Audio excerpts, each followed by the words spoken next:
save the Mara River, then these hippos are going to get displaced because there will be no water.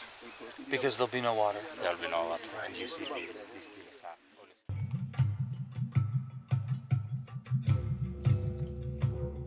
always. And just looking at what has happened in the last 30 years, you know, we've completely lost the wild dogs. We only have maybe 2 or 3 parts. We used to have an antelope here called the roan antelope. It's not there anymore. Wow. The kudu used to also occur in some places here. You don't see them anymore. We are told by people who have been doing research here and counting wildlife, who are doing it from the government, that on an average, 60% of wildlife has been lost in 40 years. Now, 60% in 40 years, how many more years do we have before we lose everything? Right. You know, that's quite scary.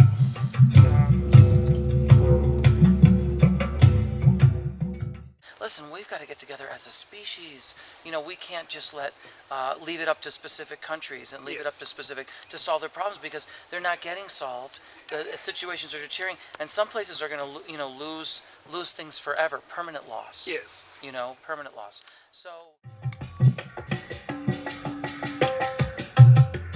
I felt like, you know, this could be a situation where we really, really begin to unite people around the world who care just as much as people here in Africa care. You know what I mean?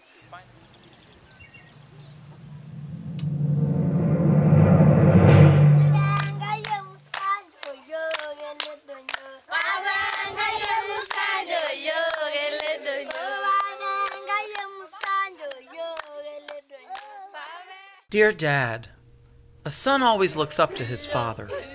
He looks to him for guidance.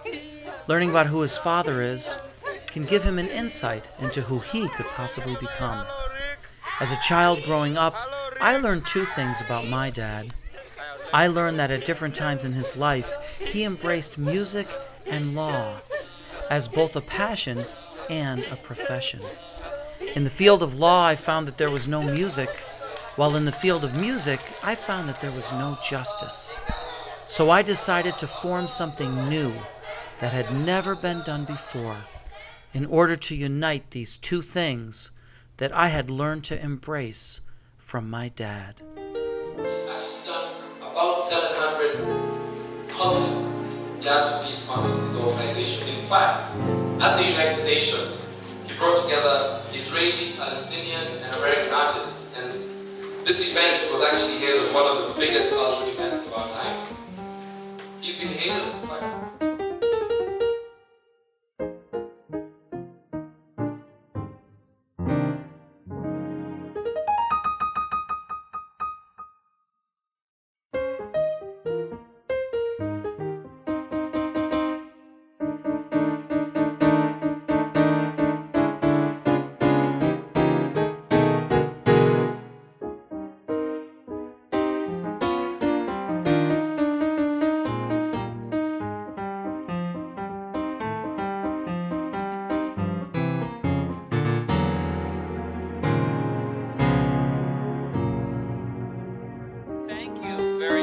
For this opportunity to meet you and to see your land and your people and your culture.